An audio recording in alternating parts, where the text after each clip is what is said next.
Halo, selamat pagi. Apa kabar Anda pemirsa? Berjumpa lagi dalam Berita Mataram hari ini.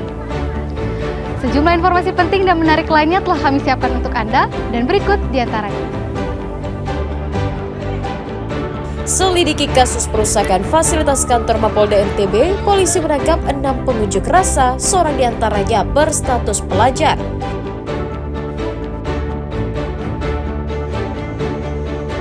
Dua pria di Lombok Barat diringkus polisi karena diduga membunuh wisatawan asal Spanyol. Keduanya merupakan karyawan hotel milik korban. Pengelola wisata di Lombok Barat khawatir pemberlakuan travel warning berdampak pada kunjungan wisatawan. Bersama saya Listia Widya, inilah Berita Mataram selengkapnya.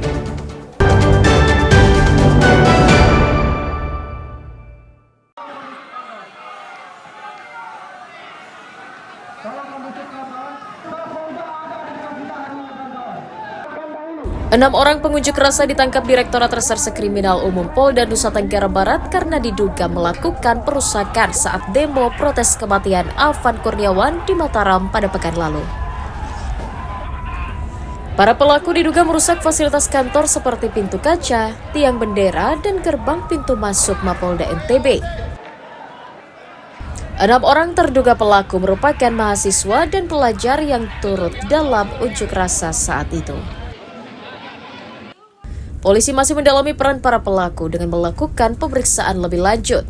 Salah satunya dengan mengonfirmasi sejumlah video perusakan yang dilakukan oleh pengunjuk rasa. Sedang mengamankan ya Mas, kita ambil. Kita juga sedang mendalami perannya masing-masing dalam pengerusakan Mapolda. Ini ada berapa Pak? Ya masih ada 6 ya. 6 yang diamankan. Status mereka? Ya sementara ini masih kita dalami ya. Nanti update ya per hari ya. 4 orang itu sudah ditahan Pak? Masih kita dalami juga. Pihak Lembaga Perlindungan Anak Mataram yang mendampingi para pelaku dalam pemeriksaan mengimbau penanganan terhadap pelaku di bawah umur harus memperhatikan Undang-Undang Perlindungan Anak. Ini kan proses sudah berjalan, Undang-Undang SPPA juga harus diterapkan, sehingga tadi juga kami memastikan bahwa penanganan anak ini sesuai dengan Undang-Undang Sistem Peradilan Pidana Anak. Dan ini tadi juga akhirnya sampai kesepakatan bahwa memang anak tidak dilakukan penahanan, anak dikembalikan ke orang tua, proses nanti kita akan tetap didampingi.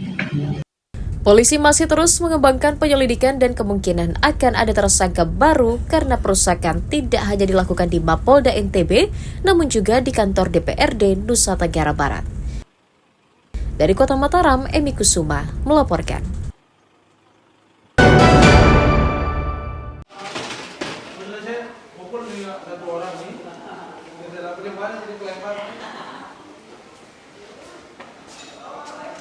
Pria bernama Imam Hidayat, 32 tahun, diringkus Satuan Reserse Kriminal Polres Lombok Barat karena diduga membunuh Nurminah berusia 27 tahun. Korban sebelumnya ditemukan dicor di sebuah sumur di sebuah perumahan di Desa Perempuan, Kecamatan Labu Api 2 pekan lalu. Imam ditangkap atas keterangan sejumlah saksi dan juga hasil penyelidikan kepolisian dalam kasus tewasnya korban yang dinyatakan hilang oleh keluarganya. Polisi menetapkan Imam sebagai tersangka setelah diinterogasi dan mengaku telah membunuh Nurminah, wanita asal Desa Nyur Lembang, Kecamatan Gerung yang dipacarinya belum genap 1 tahun. Polisi mencurigai Imam sebagai pelaku karena ia terlihat bersama korban beberapa hari sebelum korban dinyatakan hilang oleh keluarganya. Polisi juga memastikan motif tersangka menghabisi nyawa kekasihnya karena cemburu setelah menemukan chat dengan pria lain di ponsel korban. Motifnya lebih kepada asmara. Jadi karena mereka ada hubungan berpacaran, jadi yang kebetulan yang perempuan ini dulunya pernah berkeluarga, sekarang statusnya janda, kemudian sempat dihubungi oleh pria lain sehingga membuat pacarnya ini kalah. Tersangka mengaku menganiaya dan menembak korban menggunakan senapan angin sebelum ditimbun di dalam sumur. Ia mengaku panik agar tidak diketahui tetangga. Dia mau ajak jalan tapi saya nggak mau. Diajak jalan? Yang mau ajak keluar hari Minggu. Hari Datang Minggu? ke rumah. Ya. Di sana dapat cekcok. Cekcok? Ya. Cekcok tentang? Saya nggak mau keluar gara-gara saya lihat chatnya itu. Oh, dia selingkuh dia. Polisi masih menunggu hasil otopsi jasad korban untuk memastikan kondisi korban saat dimasukkan ke dalam sumur apakah masih bernyawa atau tidak. Atas ulahnya tersangka dijerat dengan pasal 340 junto pasal 338 Undang-Undang KUHP tentang pembunuhan berencana dengan ancaman hukuman seumur hidup atau hukuman mati. Awaludin dari Kabupaten Lombok Barat melaporkan.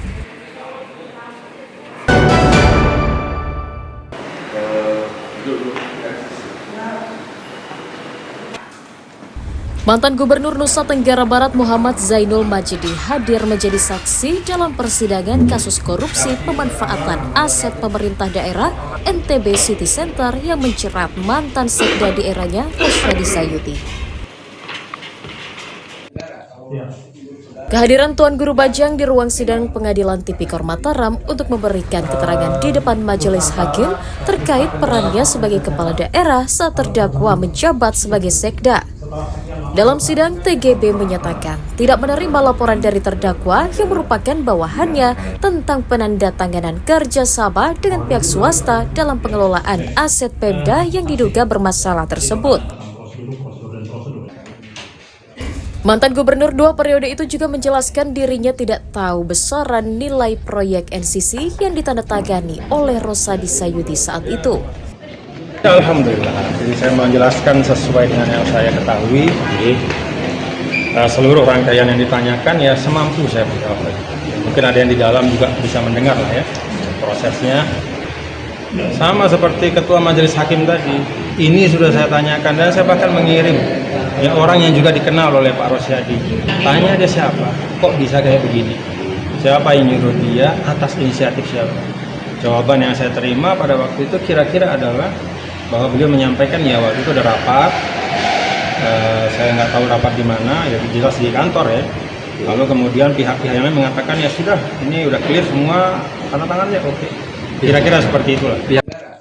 Dalam kasus dugaan korupsi NTB City Center tersebut, Kejaksaan Tinggi NTB menetapkan 2 tersangka yakni mantan sekda periode tahun 2016-2018 Roswadi Sayuti dan mantan Direktur Lombok Plaza Dolu Sutajaya Nasution. Kejati NTB juga menyatakan adanya temuan kerugian negara sebesar 15 miliar rupiah dalam kerjasama pemanfaatan aset antara Pemda NTB dengan pihak swasta tersebut. Dari Kota Mataram, Emi Kusuma melaporkan.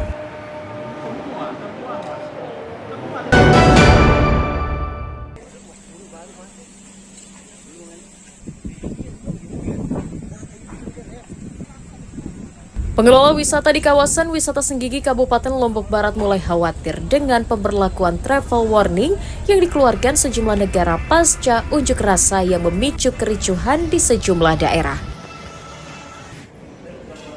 Travel warning yang baru dikeluarkan oleh 3 negara yakni Australia, Amerika, dan Inggris diyakini akan berdampak pada pariwisata di Pulau Lombok yang saat ini mulai pulih. Meski belum terdampak secara nyata, namun pengelola wisata khawatir kunjungan wisata akan menurun di masa wisata musim panas yang didominasi oleh wisatawan mancanegara saat ini. Para pelaku usaha di sektor pariwisata mulai dari hotel, restoran, hingga UMKM menilai kondisi ini dapat mengurangi omset mereka secara signifikan. Disinilah kita harapkan pemerintahan, baik DPR maupun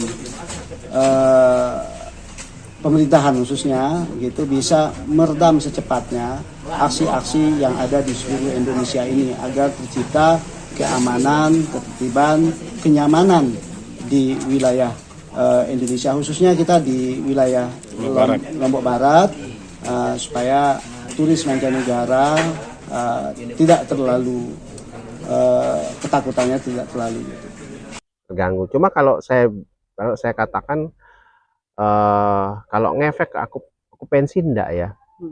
Walaupun ini skalanya internasional seperti kemarin ada travel warning kan ya.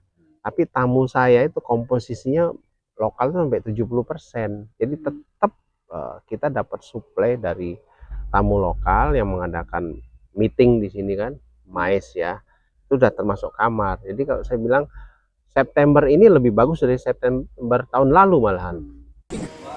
Selain berharap kondisi keamanan akan kembali normal, para pengelola wisata juga meminta pemerintah daerah segera mengambil langkah cepat untuk mewujudkan kondisi yang aman agar tidak mengganggu kenyamanan wisatawan yang berkunjung.